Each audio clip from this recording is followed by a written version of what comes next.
Everyone and a very very good evening to all of you. तो SBI clerk का notification आ चुका है और बहुत सारी वैकेंसीज आई हैं। क्या स्ट्रैटेजी होनी चाहिए, क्या मुझे फॉलो करना है, क्या सिलेबस होता है, क्या एग्जामिनेशन पैटर्न होता है, कितने घंटे रोज पढ़ना है, किस सब्जेक्ट को कितना टाइम देना है, किसमें कौन से टॉपिक्स इंपॉर्टेंट है, पिछले साल में कौन कौन से टॉपिक्स पे आंसर, पिछले साल कौन कौन से टॉपिक्स पे क्वेश्चन आए हैं, वो सारी की सारी चीज हम आज के सेशन में डिस्कस करेंगे।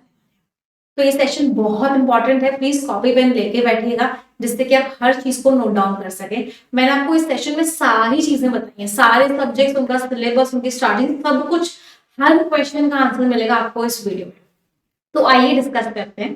सबसे पहली चीज तो देखो, आपका जो एग्जामिनेशन है, जो टेंटेटिव डेट्स आपको दी हुई है कि आपका प्रीलिम्स फरवरी में हो जाएगा, आपका जो मेंस है वो मार्च या अप्रैल में हो जाएगा। अभी हम दिसंबर के लास्ट वीक में बैठे हुए हैं, तो लगभग लगभग हमारे पास 2 से 3 महीने का टाइम है इस पूरे प्रोसेस में। तो क्या मैं इन 2 से 3 महीने अगर अच्छे से पढ़ाई करूं तो सिलेक्शन ले सकता हूं? बिल्कुल ले सकते हो, 100% ले सकते हो, प्रोवाइडेड कि इन 2 से 3 महीने आप पूरी तरीके से फुल फोकस के साथ अपनी तैयारी में लग जाओ। तो अगर आप पूरी तरीके से तैयारी कर सकते हो तो इस बात का मैं आपको गारंटी दे सकती हूँ, इस बात का आपको विश्वास दिला सकती हूँ कि आपका सिलेक्शन हो जाएगा। क्या स्ट्रैटेजी फॉलो करनी है, ध्यान से समझना। वैकेंसीज 14,000 समथिंग है, बैकलॉग की ऐड करके, तो बहुत सारी वैकेंसीज है, वैकेंसीज की कोई कमी नहीं। अब करना क्या है? करने के लिए सबसे पहले समझना होता है एग्जामिनेशन का पैटर्न, एग्जाम का पैटर्न क्या है। क्योंकि क्लर्क का एग्जामिनेशन है, सैलरी भी बहुत अच्छी खासी, लगभग 40-45,000 की सैलरी होती है, अच्छी खासी सैलरी है। तो क्लर्क का एग्जामिनेशन है तो उसमें इंटरव्यू वाला राउंड नहीं होता, 2 ही फेजेस होते हैं, एक होता है प्रीलिम्स और एक होता है मेंस। प्रीलिम्स में आपका इंग्लिश आता है, क्वांट्स आता है और रीजनिंग आता है। 3 चीजें आपसे पूछी जाएंगी, इंग्लिश, क्वांट्स मींस मैथ और reasoning. English 30 question 30 marks, quants 35 question 35 marks, reasoning 35 question 35 marks, total 100 question आते हैं। 100 मार्क्स का ही आपको पेपर होता है और 60 मिनट आपको दिए जाते हैं, 20 minutes for every section. 20-20 minute her section में दिए जाएंगे। 1 घंटे में आपको 100 क्वेश्चंस करने होंगे। अगर आपका प्रीलिम्स का पेपर क्लियर हो जाता है, उसके बाद आपका इसका फेज 2 आता है और जो कि आपका मेंस का एग्जामिनेशन है। मेंस में आपका एक सब्जेक्ट ऐड हो जाता है, दैट इज जनरल और फाइनेंशियल अवेयरनेस। बाकी तीनों सब्जेक्ट सेम ही रहते हैं, इंग्लिश रहता है, क्वांट्स रहता है, रीजनिंग एबिलिटी रहता है, कंप्यूटर एप्टीट्यूड ऐड हो जाता है। अगर मैं देखूं तो English 40 questions 45 marks, 40 questions 40 marks,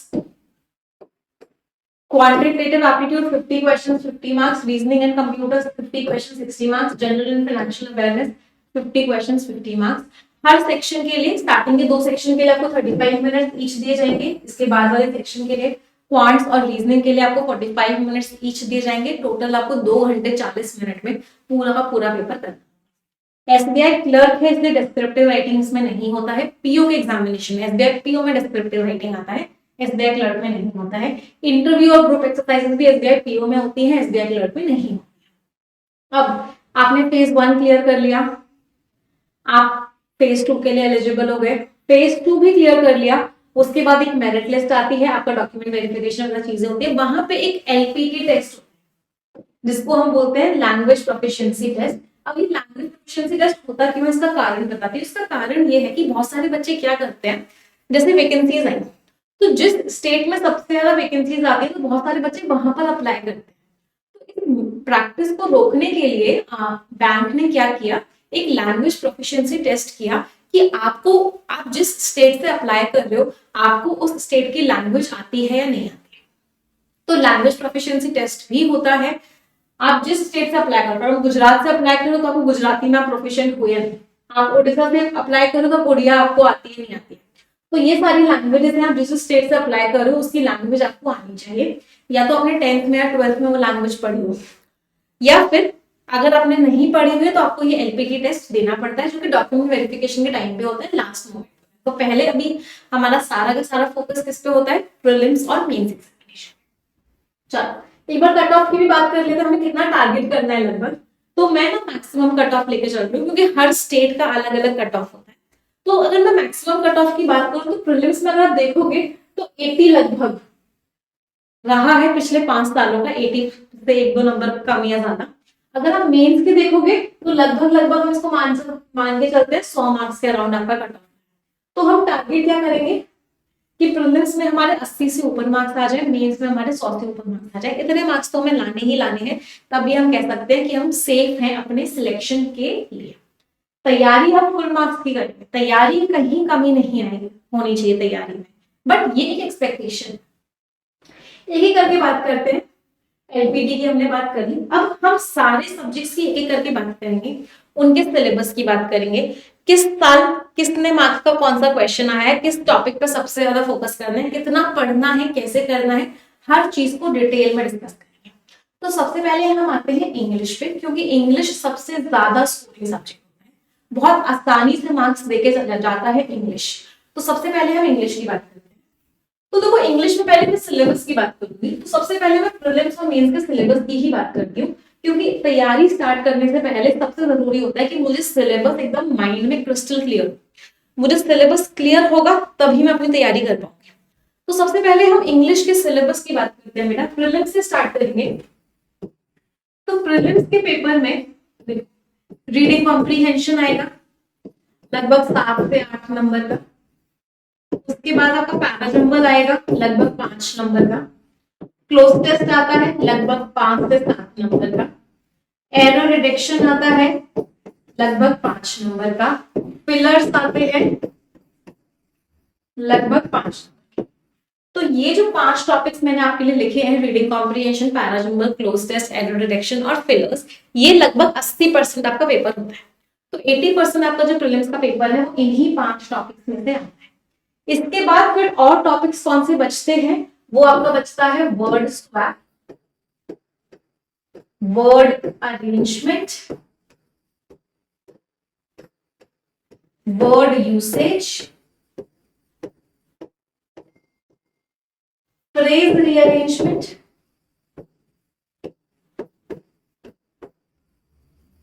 match the columns, फिर आपका आ गया स्टार्टर्स एंड कनेक्टर्स।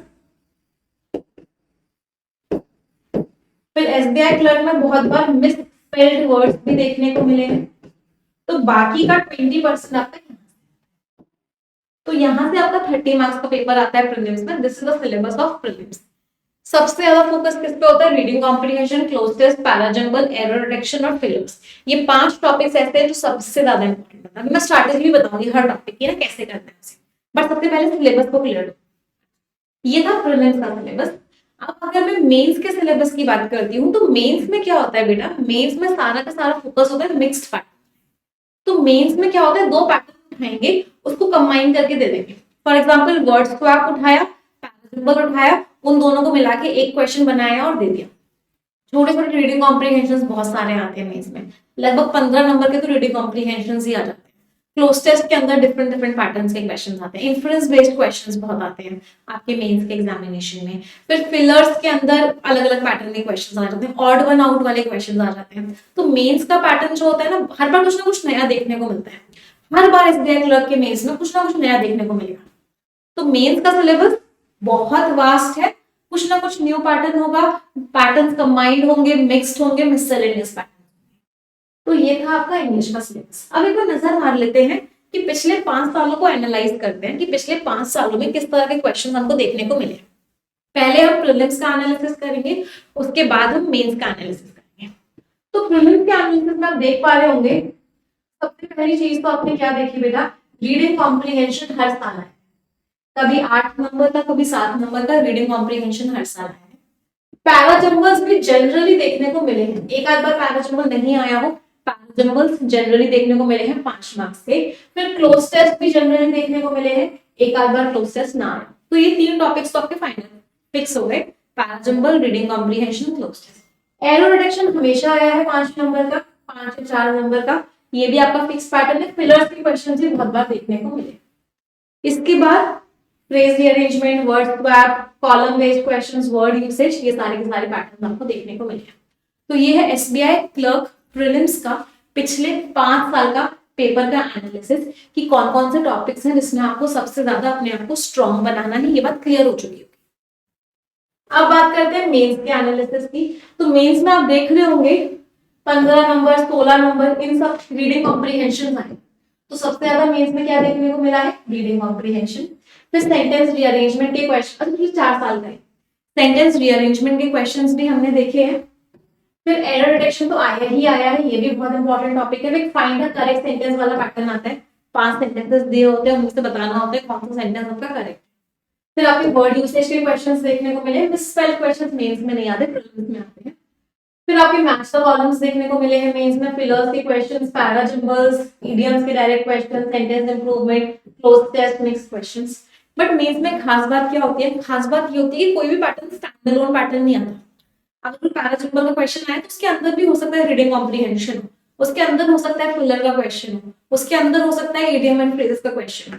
तो मिक्स्ड पैटर्न्स आते हैं जिनकी हमें प्रैक्टिस करना बहुत जरूरी है अपने एग्जामिनेशन से पहले। So this was all about the analysis of English.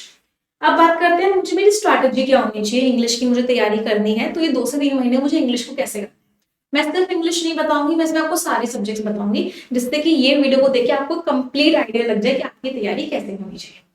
तो देखो इंग्लिश को अगर हम बात करें तो सबसे पहली बात आती है ग्रामर की, फिर आएगी वोकैबुलरी की बात, फिर आएगी रीडिंग स्किमिंग की बात, फिर आएगी क्वेश्चंस की बात, सारी बातें करेंगे। ग्रामर से शुरू करते हैं। बहुत सारे बच्चों की ग्रामर बहुत ज्यादा नहीं होती है, ऐसी होती है कि वो बिल्कुल प्रॉपरली हिंदी मीडियम बैकग्राउंड के हैं, जिन्होंने ग्रामर को कभी उतने अच्छे से नहीं पढ़ा है, उतना फोकस नहीं दिया है ग्रामर में। तो उन बच्चों को मेरा सजेशन है कि या तो आप 50 आवर का ग्रामर का एक फाउंडेशन कोर्स है मेरा यूट्यूब पे, या तो उसको देख लो, या फिर अगर आपके पास मेरा सब्सक्रिप्शन है, यस ऑफिसर का सब्सक्रिप्शन है इंग्लिश का, तो वहां से ग्रामर ग्रंथ को देखना स्टार्ट,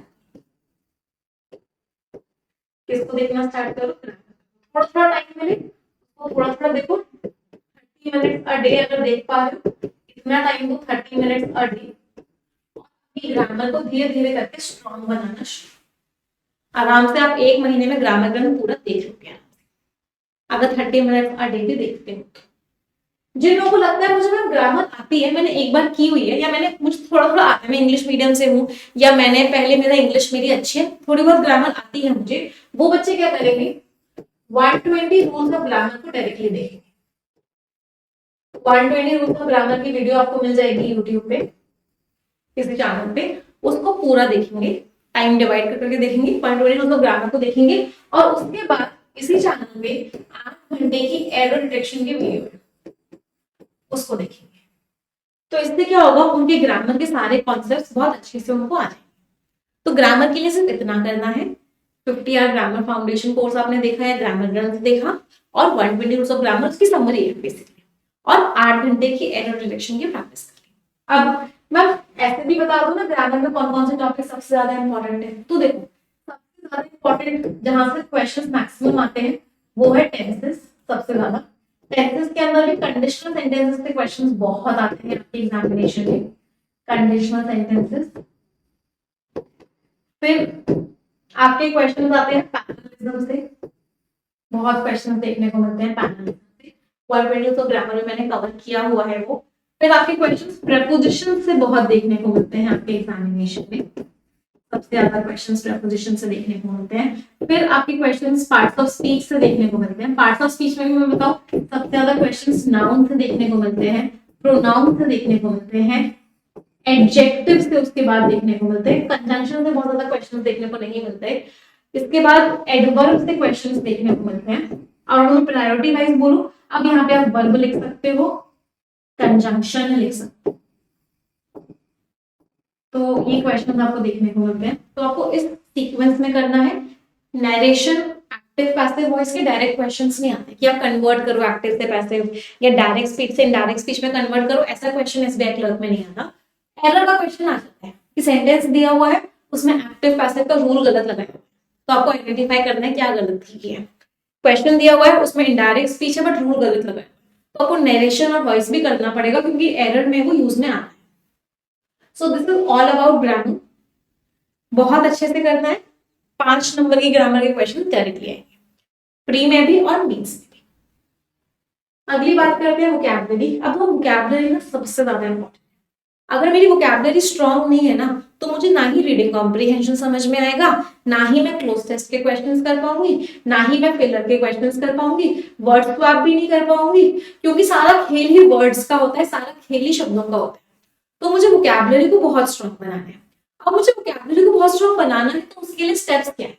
सबसे पहला स्टेप है एक हैबिट बना लो, तो उसके द हिंदू एडिटोरियल की वोकैबुलरी करनी है। आपको मैं पीडीएफ पूरी की पूरी टेलीग्राम चैनल पे भी देती हूँ, और रोज क्लास में भी मैं आपको बताती हूँ। तो ये तो आपकी सबकी हैबिट होनी चाहिए, पीडीएफ से कर लो, वीडियो से कर लो, जिससे आपको अच्छा लगे उससे कर लो। रोज क्लास तो बस 7 बजे होती है, तो ये हैबिट बना लो। एग्जामिनेशन से पहले पहले लास्ट 3 मंथ्स की वोकैबुलरी हिंदू एडिटोरियल की सबके टिप्स पे होनी चाहिए। मैं कोई भी वर्ड पूछ लूं आपको आना चाहिए लास्ट 3 मंथ की। अभी मैंने आप लोगों के लिए एक चीज और सोची है, अभी कल आपको मिल भी जाएगी उसकी वीडियो, कि मैं 1 मंथ की ना आपको कंपाइल करके भी दूंगी हिंदू की पूरी वीडियो को। तो कल मैं आप लोगों के लिए शेयर भी कर दूंगी वीडियो, जिसमें हिंदू की 1 मंथ की पूरी वोकैबुलरी एक साथ कंपाइल होगी। तो ऐसे करके आपको लास्ट 3 मंथ की वोकैबुलरी याद करने में बहुत ज्यादा फोकस नहीं करना है, बार बार सुनना है। बार बार सुनोगे, बार बार क्लास में आओगे, वर्ड्स रिपीट होते जाएंगे, आपको ऑटोमेटिकली याद हो जाएगी। दूसरी चीज, एक टॉप 220 रूट वर्ड्स है, और उनसे 3000 वर्ड्स डिराइव्ड है, जो एग्जाम में फ्रिक्वेंटली पूछे जाते हैं। बार बार यहीं से आपको एग्जामिनेशन में वर्ड्स मिलेंगे। ये वर्ड्स सभी के टिप्स पे होने चाहिए, 220 वर्ड्स, और उनसे जो 3000 वर्ड्स डिराइव्ड है, ये वर्ड्स आपके टिप्स पे होने चाहिए। ये आपको वोकैब प्रोडिजी बुक अगर आपके पास है, तो चैप्टर नंबर 1, चैप्टर नंबर 2 और चैप्टर नंबर 3, इन तीनों चैप्टर्स को बहुत अच्छे से पढ़ना। अगर वोकैब प्रोडिजी बुक नहीं है आपके पास, तो आप क्या कर सकते हो, वीडियोस बना के रखी हुई है मैंने बहुत सारी रूट वर्ड्स की, तो इन वीडियोस को आप क्या कर सकते हो, इन वीडियोस को आप देख सकते हो। ठीक है, तो vocab prodigy chapter 1, chapter 2, chapter 3 सबके टिप्स पे होना चाहिए। तीसरी चीज, इडियम्स एंड फ्रेजेस जितने भी इंपॉर्टेंट हैं, जितने भी इंपॉर्टेंट फ्रेजल वर्ब्स हैं, ये मैं क्लास में करवा रही हूँ आप लोगों को, हिंदू की क्लास में ही हो रही है, उतना कर लोगे मोर देन सफिशिएंट है। मैंने सारी इंपॉर्टेंट इडियम, सारी इंपॉर्टेंट फ्रेजल वर्ब्स मैं क्या कर रही हूँ, कवर करते हुए जा रही हूँ। सो डोंट वरी, एडिटोरियल की क्लास में रेगुलरली आओ, 3 महीने तक एग्जाम से पहले पहले टॉप 220 रूट वर्ड्स और 3000 वर्ड्स कर लो, सारी चीजें कवर हो जाएंगी, वोकैबुलरी इससे ज्यादा नहीं आएगी एग्जामिनेशन। अगली बात करते हैं, अभी हमने बात कर ली एरर की, ग्रामर की, अब अभी हमने बात कर ली आपकी वोकैब की। अब अगला पोर्शन क्या होता है, अगला पोर्शन होता है आपके क्वेश्चंस, रीडिंग कॉम्प्रिहेंशन आएंगे, क्लोज टेस्ट आएंगे, पैराजम्बल्स आएंगे, वर्ड स्वैप आएगा, वर्ड ऑर्डर आएगा। उन क्वेश्चंस को आप कैसे करोगे, जब आपको रीडिंग और स्किमिंग की हैबिट होगी। स्किमिंग का मीनिंग होता है जल्दी जल्दी पढ़ना, रीडिंग का मीनिंग होता है आराम आराम से हौले हौले। आपको एक आदत बनानी है आज से ही, अगर आपने आज से ठाना है कि मुझे एसबीआई क्लर्क का एग्जामिनेशन निकालना है, कि द हिंदू एडिटोरियल, किससे, द हिंदू एडिटोरियल से आप एक आर्टिकल रोज रीड करोगे और एक आर्टिकल रोज स्किम करोगे। रीडिंग और स्किमिंग दोनों की प्रैक्टिस, ये आदत होनी चाहिए, और ये आदत उस दिन तक होनी चाहिए जिस दिन तक सिलेक्शन नहीं हो जाता। एक आर्टिकल रोज रीड करना है, एक आर्टिकल रोज स्किम करना है। अब इसके दो तरीके हैं आपके पास करने के। पहला तरीका है कि भाई न्यूज़पेपर को खरीदो, न्यूज़पेपर आता है, उसका एडिटोरियल वाले पेज पर आओ, वहां से रीडिंग करो, स्किमिंग। दूसरा तरीका है, मेरी रोज क्लास होती है सुबह 7 बजे, वहां पे करो। मैं हमेशा क्यों कहती हूँ कि आप क्लास में आके करो, वो ज्यादा बेनिफिशियल है आपके लिए। उसका रीजन ये है कि जब आप खुद से रीडिंग कर रहे होगे या खुद से स्किमिंग कर रहे होगे, तो आपको पता नहीं चलेगा कि आपने सही समझा है या गलत समझा है। आप कैसे आइडेंटिफाई करोगे कि आपका जो मीनिंग है वो सही है या गलत है। अगर आप क्लास में आओगे तो आपको पहले मैं खुद टाइम देती हूँ, पहले आप खुद पढ़ोगे, फिर मैं समझाऊंगी, तो कंपेयर कर पाओगे कि आपने जो सीखा है वो सही है या गलत है। दूसरा कारण, जो मैं आपको आर्टिकल्स रीड और स्किम करवा रही हूँ, उसके बेसिस पे मैं आपको रीडिंग कॉम्प्रिहेंशन भी करवा रही हूँ, तो साथ के साथ आपकी क्लास में रीडिंग कॉम्प्रिहेंशन की भी प्रैक्टिस होती है। तो एडिटोरियल करना ही करना है, मस्ट है, बैंकिंग एस्पिरेंट्स के लिए स्पेसिफिकली मस्ट है, इससे नहीं बच सकते। अगली बात, अच्छा एक चीज और, हमने रीडिंग स्किमिंग कर ली, हमने वोकैबुलरी कर ली, हमने ग्रामर कर ली, चौथी चीज कौन सी बची, प्रैक्टिस। नए नए पैटर्न्स आते हैं एग्जामिनेशन में, प्रैक्टिस नहीं करके जाओगे तो उतने कम टाइम में समझ ही नहीं पाओगे क्या पैटर्न है। क्लास में कर लिया 10 बार, एग्जाम में आएगा इजी लगेगा, क्लास में ही नहीं किया, पहली बार देख रहे हो तो डिफिकल्ट लगेगा। तो भर भर के प्रैक्टिस करनी है, कम से कम टारगेट रखना है कि एग्जामिनेशन से पहले कम से कम 1000 क्वेश्चन परफेक्शन लेवल के। कौन से लेवल के? परफेक्शन के लेवल के। इजी इजी में तो भागे कर लेना, कोई फायदा नहीं होगा हमसे। परफेक्शन के लेवल प्रैक्टिस करने ही करने हैं, हर हालत में करने हैं। जिन बच्चों के पास मेरा सब्सक्रिप्शन है क्लासेस का, IAS ऑफिसर का सब्सक्रिप्शन है, इंग्लिश का सब्सक्रिप्शन है, वो तो प्रोफेशनल क्लास में आके कर ले। जो बच्चे अफोर्ड नहीं कर पा रहे उन बच्चों के लिए मैं टेलीग्राम पे PDF भी रोज देती हूँ परफेक्शन क्लास की। आप लोगों ने देखा होगा, तो आप लोगों को परफेक्शन क्लास की PDF में रेगुलरली शेयर कर रही हूँ टेलीग्राम चैनल पे। ये उन बच्चों के लिए है जिनका सब्सक्रिप्शन खत्म हो गया है या जिनके जो अफोर्ड नहीं कर पा रहे, आप कम से कम परफेक्शन लेवल के ही क्वेश्चन प्रैक्टिस करो, क्योंकि यही लेवल आपको एग्जामिनेशन में मिलेगा। ये ऐसे थोड़ा नीचे का लेवल ही मिलेगा, इससे ऊपर का लेवल नहीं मिलेगा। और ये बात को मैं गारंटी से कह सकती हूँ, अगर आपने ये 1000 क्वेश्चन प्रैक्टिस कर लिया आपके एग्जामिनेशन से पहले, तो आपको SBI क्लर्क का इंग्लिश का पेपर केक वॉक लगेगा, बहुत इजी लगेगा। बट उसके लिए डिटर्मिनेशन क्या होना चाहिए कि इन 2 से 3 महीनों में मुझे कम से कम इतने क्वेश्चंस पर प्रैक्टिस करने ही करने हैं परफेक्शन। इसमें सब इंक्लूड हो जाएगा, reading comprehension, cloze test, sentence rearrangement, word order, word swap, different patterns, inference based question, सारे पैटर्न्स इंक्लूड हो जाएंगे इसमें। इसकी सभी को हैबिट। इंग्लिश की स्ट्रैटेजी क्लियर है मैम? इंग्लिश को कितना टाइम देना है डेली का? 1 आवर एडिटोरियल को दिया आपने, जिसमें आपकी वोकैब भी इंक्लूड हो गई, रीडिंग भी इंक्लूड हो गई, स्किमिंग भी इंक्लूड हो गई, रीडिंग कॉम्प्रिहेंशन भी इंक्लूड हो गया। 1 आवर आपने डेली का परफेक्शन के क्वेश्चंस को दिया, जिसमें आपके सारे परफेक्शन के क्वेश्चंस प्रैक्टिस हो गए, और 30 मिनट्स रोज का आपने ग्रामर दिया। तो लगभग 2 से 2.5 घंटे आपको रोज देने हैं इंग्लिश को, मोर देन सफिशिएंट है। SBI का पेपर बड़ी प्यार से निकलेगा इंग्लिश का। स्ट्रैटेजी क्लियर है? यस, एक बार रिक्वेस्ट करूंगी सभी को, तो सेशन को लाइक कर दो अगर समझ में आ रहा है और आप लोगों को लगता है आपको इस वीडियो से फायदा होगा। Please like the session once. चल, अब बात करते हैं क्वांट्स की। जैसे इंग्लिश इंपॉर्टेंट है, ऐसे ही क्वांट्स भी बहुत इंपॉर्टेंट है। क्वांट्स में ना बेसिकली अगर मैं बात करूं प्रीलिम्स और मेंस की, तो 3 तरह की चीजें आती हैं। एक तो आते हैं आपके वन लाइनर्स, एक आती है आपकी अरिथमेटिक, और एक आती है आपकी DI। तो इन तीनों को फोकस करना है। सबसे इंपॉर्टेंट क्या है इन तीनों में से? DI रोज करनी है। DI स्ट्रॉन्ग प्रैक्टिस से होगी। तो एक हैबिट बनाओ कि कम से कम 1 से 2 DI, एक प्रीलिम्स लेवल की, एक मेंस लेवल की, साथ में रोज करो, रेगुलरली करो DI। रोज करनी है DI। एक हैबिट बना लेनी है DI करने की। जैसे परफेक्शन के क्वेश्चंस रोज सॉल्व करने, ऐसे DI की एक हैबिट होनी चाहिए। अरिथमेटिक और वन लाइनर्स में एक टॉपिक रोज उठाओ, उसके 20 से 30 क्वेश्चंस करो। फिर अगला टॉपिक उठाओ, उसके 20 से 30 क्वेश्चंस करो, उसके थ्योरी पढ़ो। तो टॉपिक वाइज चलो, एक टॉपिक एक दिन अपना टारगेट बनाओ कि आज मुझे for example profit loss and discount पढ़ने हैं, तो ये मेरा टारगेट है। अगले दिन का मेरा टारगेट ये है, अगले दिन का मेरा टारगेट ये है। इस तरीके से टारगेट बनाओ टॉपिक वाइज, और DIs को रोज करो। बस सिलेबस देख लेते हैं, बच्चों को सिलेबस में प्रॉब्लम है।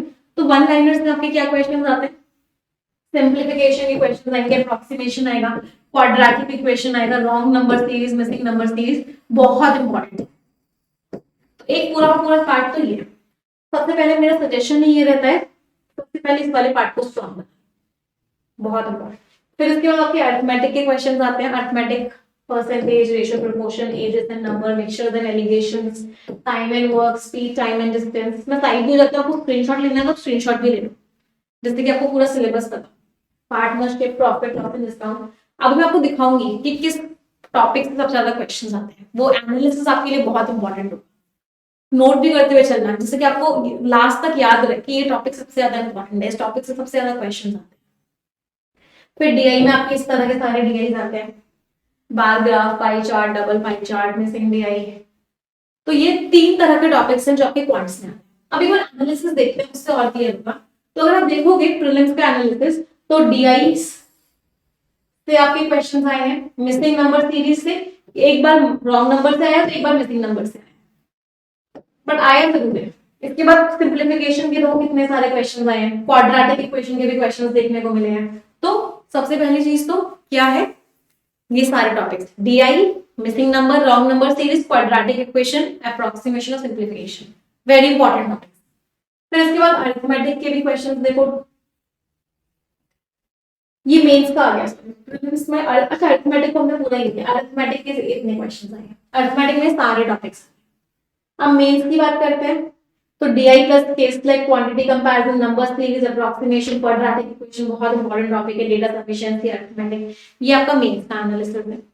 इस एनालिसिस का ना स्क्रीनशॉट ले लेना जिससे कि आपको आइडिया रहे कि किस टॉपिक से सबसे ज्यादा क्वेश्चन आते हैं। तो बेसिकली अगर मैं निचोड़ बात करूँ ना पॉइंट्स की, निचोड़ वही है, क्वाड्रेटिक करना है, wrong number series, missing number series करना है, DI करने हैं, खूब सारे अलग अलग तरह के DIs करने हैं, अप्रोक्सीमेशन, सिंप्लीफिकेशन करना है, और अरिथमेटिक के सारे टॉपिक्स बहुत इंपॉर्टेंट। बात करते हैं रीजनिंग की। जैसे DI में 3 टॉपिक्स थे, जैसे हमने क्वांट्स में 3 में डिवाइड किया था, रीजनिंग में भी 3 में डिवाइड कर सकते हैं। क्या क्या रीजनिंग में 3 में डिवाइड होंगे? सबसे इंपॉर्टेंट, जैसे क्वांट्स में सबसे इंपॉर्टेंट DI था, डेटा इंटरप्रिटेशन था। रीजनिंग में सबसे इंपॉर्टेंट क्या है? जैसे रोज 2 कम से कम DI सॉल्व करने हैं, रोज कम से कम 2 से 3 पजल सॉल्व करने हैं, प्री प्लस मेंस दोनों की।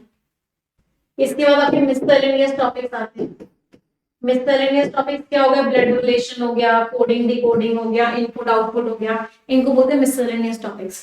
तो जैसे क्वांट्स में रोज कर रहे थे कि एक एक टॉपिक रोज उठाना है और उसको स्ट्रांग बनाना है, ऐसे रीजनिंग में भी एक टॉपिक रोज उठाना है, उसको स्ट्रांग बनाना है। फिर आपकी क्रिटिकल रीजनिंग आती है। क्रिटिकल रीजनिंग आपकी मेंस में आती है, प्रीलिम्स में नहीं आती। इसमें आपको क्या करना है? बेसिकली लॉजिक और इंग्लिश दोनों का कॉम्बिनेशन है, पढ़ना है, अपना लॉजिक लगाना है, उसके हिसाब से आंसर देना है। तो क्रिटिकल रीजनिंग भी प्रैक्टिस करनी पड़ेगी। क्या क्या सिलेबस है भाई? अगर मैं मिससेलेनियस टॉपिक्स की बात करूं, syllogisms, inequalities, direction distance, blood relation, word rearrangement, word count, word formation, coding decoding, अलग अलग टॉपिक्स भी आ जाते हैं, alphanumeric series, input output range. Puzzle के टॉपिक्स की बात करूं, पजल सबसे ज्यादा इंपॉर्टेंट होता है इसमें, सबसे ज्यादा। Floor based puzzle, box based puzzle, seating arrangement, बहुत क्वेश्चन आते हैं, सर्कुलर पजल, ब्लड रिलेशन की पजल आ जाती है, direction based puzzle, linear seating arrangement, miscellaneous topics based puzzles. Critical reasoning में statements, assumptions, conclusion, inference, course of action, cause and effect, assertion, reasoning and decision, ये सारे के सारे आपके क्रिटिकल रीजनिंग के टॉपिक्स हैं। So this is the entire syllabus of reasoning.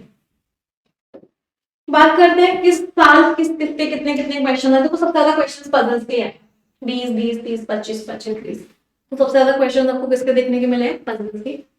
सिलॉग्स, inequality, बाकी simple simple topics आए। क्रिटिकल रीजनिंग प्रीलिम्स में नहीं आता है। क्रिटिकल रीजनिंग किसमें देखने को मिलता है? मेंस में देखने को मिलता है। तो आप यहाँ पे देख भी रहे होंगे, लॉजिकल रीजनिंग या क्रिटिकल रीजनिंग के आपको 8 7 8 5 इतने क्वेश्चंस देखने को मिलेंगे। स्क्रीनशॉट ले लो इसका, बहुत इंपॉर्टेंट है ये एनालिसिस। अगली बात करते हैं जनरल और फाइनेंशियल अवेयरनेस की। तो कम से कम 6 महीने, 3 से 6 महीने कहते हैं, मिनिमम से मिनिमम 3 महीने, ज्यादा से ज्यादा 6 महीने तो करंट अफेयर्स पढ़ने पड़ेंगे। RBI और SBI की जो भी न्यूज है वो पता होनी चाहिए, बैंकिंग की कोई भी न्यूज है वो पता होनी चाहिए, स्टेटिक बैंकिंग अवेयरनेस पता होना चाहिए, रेपो रेट क्या होता है, रिजर्व रेपो रेट क्या होता है, SLR क्या होता है, सारे के सारे टॉपिक्स पता होने चाहिए। बात करते हैं जनरल अवेयरनेस, कौन से लोन्स दिए गए, IIT की न्यूज क्या है, कंट्रीज के बीच में अग्रीमेंट हुआ है तो वो अग्रीमेंट क्या है, किसका ब्रांड एम्बेसडर कौन है, किसका अपॉइंटमेंट हुआ है, कौन सा इवेंट हुआ था, उसका वेन्यू क्या था, क्या फेस्टिवल्स है, कौन सा मर्जर एक्विजिशन हुआ है, किसने किसको खरीदा, सारी की सारी नॉलेज होनी चाहिए। गवर्नमेंट ने क्या क्या स्कीम्स निकाली, फाइनेंशियल अवेयरनेस, किसके एब्रीविएशन क्या होती है, RBI कौन कौन से फाइन्स लगा सकता है, कौन कौन से टर्म्स होते हैं, इंश्योरेंस के कौन कौन से टर्म्स होते हैं, बैंकिंग का स्ट्रक्चर, बैंकिंग की हिस्ट्री, ये सारी चीजें। फाइनेंशियल अवेयरनेस समझ आया इसका? देखो अब कुछ गलतियां जो बहुत सारे बच्चे करते हैं आपको नहीं करनी है, बहुत इंपॉर्टेंट। बहुत सारे बच्चे क्या करते हैं, पहले वो लोग सोचते हैं कि मैं ना पहले प्री की तैयारी करूंगा और फिर उसके बाद प्री क्लियर हो जाएगा तो मेंस की तैयारी करूंगा। ये अप्रोच अगर आप भी लगाने का सोच रहे हो तो आपका 1 साल बर्बाद है। अगर आपने प्री की तैयारी पहले करी और फिर उसके बाद प्री की तैयारी होने के बाद मेंस की तैयारी करी तो एक्चुअल में आप मेंस की तैयारी कर ही नहीं पाओगे। प्री और मेंस के बीच में सिर्फ 1 महीने का फर्क होता है और मेंस की तैयारी 1 महीने में नहीं हो सकती। इसका मतलब क्या है, डे 1 से ही मेंस की तैयारी करनी पड़ेगी। मेंस की तैयारी करते करते प्री ऑटोमेटिकली कवर हो जाएगा। प्री सिर्फ एक क्वालिफाइंग पेपर होता है, अल्टीमेट जो मेरिट लिस्ट बनती है वो भी मेंस के पेपर के हिसाब से बनती है। तो प्री के साथ साथ मेंस करना पड़ेगा या मेंस के साथ साथ प्री ऑटोमेटिकली हो जाएगा। तो डे 1 से इस गलती को मत करना कि पहले प्री करूंगा फिर मेंस करूंगा। डे 1 से ही दोनों में आसान चीजों के पीछे भागना बंद करो। बहुत सारी जगह आसान चीजें मिलेंगी, कॉन्फिडेंस बहुत आएगा। अरे वाह, आज की क्लास में मजा आ गया मैम, सारे क्वेश्चंस ठीक निकले। बेटा अगर सारे क्वेश्चंस तुम्हारे ठीक निकल गए आज की क्लास में, तो तुमने कुछ सीखा ही नहीं आज की क्लास में, आज की क्लास तो वेस्ट होगी। परफेक्शन की क्लास में बच्चे आते हैं और क्या कहते हैं, मैम आज ना एक भी क्वेश्चन ठीक नहीं निकला, कॉन्फिडेंस लो हो गया। क्वेश्चन ठीक नहीं निकला एक भी, मतलब बहुत कुछ सीखा है। तो क्लासेस में फोकस लर्निंग पे होना चाहिए। मैं कॉन्फिडेंस बिल्डिंग के लिए आपको बहुत इजी क्वेश्चंस करवा सकती हूँ, मेरे लिए भी आसान है भाई। इजी क्वेश्चंस बनाना आसान होता है, इजी क्वेश्चन समझाना आसान होता है, बहुत ज्यादा दिमाग नहीं लगाना पड़ता, बड़ा आसान है टीचर के लिए इजी क्वेश्चंस करवाना। बट मैं क्यों डिफिकल्ट क्वेश्चंस करवाती हूँ, मैं क्यों आपको इतना अच्छा लेवल पढ़ाती हूँ परफेक्शन की क्लास में कि आप एसबीआई क्लर्क या एसबीआई पीओ भी तो उसको भी क्लियर कर लो। द रीजन बीइंग कि डिफिकल्ट चीज पढ़ोगे ना तभी पेपर निकाल पाओगे। पेपर का लेवल ये है, इससे नीचे का लेवल करके जाओगे, ये इसका इक्वल लेवल भी करके जाओगे तभी पेपर क्लियर नहीं होगा। Always prepare yourself for the worst. हमेशा अपने आप को वर्स्ट के लिए प्रिपेयर करो, तब जाके पेपर इजी लगेगा, तब जाके सिलेक्शन होगा। तो इजी चीजों के पीछे भागना बंद करो। अगर कोई क्लास ले रहे हो उसमें लग रहा है आज सारे आंसर्स ठीक निकले, तो इससे खराब बात कोई नहीं हो सकती, क्योंकि आपने वो अपना 1 घंटा वेस्ट किया, आपने उस क्लास में कुछ भी नहीं सीखा। तो फोकस ऑन लर्निंग, लर्निंग पे फोकस करो। अगली इंपॉर्टेंट बात, मैम मॉक टेस्ट कब देने हैं, कैसे देने हैं? तो मॉक टेस्ट को देना, अगर आप बिल्कुल बिगिनर हो, आज आपका डे 1 है, तो कम से कम 15 दिन बाद मॉक टेस्ट देना स्टार्ट करना, अभी से मॉक टेस्ट मत देना। सबसे पहले 15 से 20 दिन समझो चीजों, लर्निंग करो, किस तरह के क्वेश्चंस कैसे किए जाते हैं, समझ लिया, सीख लिए, उसके 15 दिन बाद में मॉक टेस्ट देना स्टार्ट करना। और अगर आपको लगता है कि आपने कोई भी प्री एग्जाम पहले निकाला हुआ है, आपकी तैयारी है, आपने थ्योरी पढ़ी हुई है एक बार, तो मॉक टेस्ट आप वीक में 2 देना स्टार्ट। पर जैसे जैसे आपकी तैयारी अच्छी होती जाए, वीक में 3 कर दो उस मॉक टेस्ट को। मेंस के मॉक टेस्ट कम से कम 1 महीने बाद देना स्टार्ट कर। सो मॉक टेस्ट सभी को समझ में आया कैसे देने हैं? कम से कम आपको 15 डेज हो जाए आपकी तैयारी करते हुए, उसके बाद आप मॉक टेस्ट देना स्टार्ट करोगे, राइट? तो आई होप मैंने सारे डाउट्स, सारी चीजें क्लियर कर दी हैं एसबीआई क्लर्क को लेके। अब मन में कोई भी सेकंड थॉट नहीं आना चाहिए, पूरी तरीके से जी जान लगा के मेहनत करनी है, पढ़ाई करनी है। अगर आप चाहते हैं कि सारे फैकल्टीज से आप best of the best faculty से पढ़ाई करें, तो आप येस ऑफिसर का प्रीमियम सब्सक्रिप्शन भी ले सकते हैं। आपको इस वीडियो के डिस्क्रिप्शन में सारा का सारा लिंक मिल जाएगा। अगर आप सिर्फ इंग्लिश पढ़ना चाहते हो तो आप सिर्फ इंग्लिश का सब्सक्रिप्शन भी ले सकते हैं, वीडियो के डिस्क्रिप्शन में आपको लिंक मिल जाएगा। कहीं कोई कोड पूछा जाता है येस ऑफिसर का, तो आप कोड लगा देंगे निमिषा, आपको मैक्सिमम डिस्काउंट भी मिल जाएगा। तो बेसिकली येस ऑफिसर एक प्लेटफॉर्म है जहाँ पे सारे बैंकिंग के best faculties, quants, reasoning, English, GA आपको मिल जाएंगे। कंप्लीट एसबीआई क्लर्क की तैयारी करवा दी जाएगी। अब मुझे आप लोगों से ना कुछ कमिटमेंट चाहिए। कमिटमेंट क्या चाहिए? पहला कमिटमेंट मुझे आप सभी से ये चाहिए कि आप सभी के सभी लोग अपना 100% दोगे। मुझे कमेंट में अभी के अभी चाहिए, ma'am I will give my 100%। इतनी सी कमी नहीं छोड़ोगे, इतनी सी कमी नहीं छोड़ोगे, कोई बच्चा इतनी सी कमी नहीं छोड़ेगा। बहुत अच्छी नोटिफिकेशन है, बहुत अच्छी वैकेंसीज हैं, टाइम है अभी आपके पास, बस जी जान लगा के मेहनत करो। सुबह उठ के टू डू लिस्ट बनाओ, मेडिटेशन करो, 5 से 10 मिनट सुकून मिलेगा, शांति मिलेगी, और लग जाओ। इंग्लिश को स्ट्रांग बनाओ, क्वांट्स को स्ट्रांग बनाओ, रीजनिंग को स्ट्रांग बनाओ, जनरल अवेयरनेस को स्ट्रांग बनाओ। अपना टाइम डेडिकेट करो, 2-2, 2.5 घंटा कोशिश करो, सबको दो। जीए में अभी करंट अफेयर से पढ़ना स्टार्ट करो, रोज के करंट अफेयर्स डेफिनेटली करो, रेगुलरली करो। पेपर इजी लगेगा अगर रेगुलरली पढ़ाई करते हुए चलोगे तो। पेपर बिल्कुल भी डिफिकल्ट नहीं आता है, डिफिकल्ट उन लोगों के लिए होता है जिन्होंने तैयारी नहीं की होती है। मैं पूरी तरीके से आपके साथ हूँ, हर तरीके से आपके साथ हूँ, चाहे ग्रामर हो, चाहे वोकैब हो, चाहे रीडिंग हो, चाहे स्किमिंग हो, चाहे क्वेश्चन हो। मैं हर तरह का क्वेश्चन आपको प्रैक्टिस करवाऊंगी, भर भर के क्वेश्चन प्रैक्टिस करवाऊंगी, भर भर के वोकैबुलरी करवाऊंगी, सारे ग्रामर के रूल समझाऊंगी, और इतनी ज्यादा प्रैक्टिस करवा दूंगी कि आपके दिमाग में छप जाएगा। बट उसके लिए आपको क्लासेस में रेगुलरली आना पड़ेगा, परफेक्शन और एडिटोरियल को रेगुलरली करना पड़ेगा। एक सिंगल डे ऐसा नहीं होना चाहिए जिस दिन आपका परफेक्शन और एडिटोरियल मिस हो। ये दोनों चीजें भी रेगुलरली कर लोगे ना, इंग्लिश का काम तमाम है। इंग्लिश में कहीं कुछ नहीं जा रहा, डिस्क्रिप्टिव राइटिंग इसमें आता नहीं है, इंटरव्यू इसमें होता नहीं है, 2 ही फेजेस हैं, आराम से क्लियर कर लोगे। मेरी गुड विशेष आप सभी के साथ हैं। ऑल द बेस्ट एवरीवन, और मिलते हैं कल एडिटोरियल की क्लास में 7 बजे, परफेक्शन की क्लास में 9 बजे। और मुझे कमेंट में सबका चाहिए कि ma'am I will give my 100%। मैं सबको रिप्लाई करूंगी, सबको मैं अपनी ब्लेसिंग्स दूंगी, बट मुझे आप सबका कमेंट में चाहिए I will give my 100%। Thank you everyone.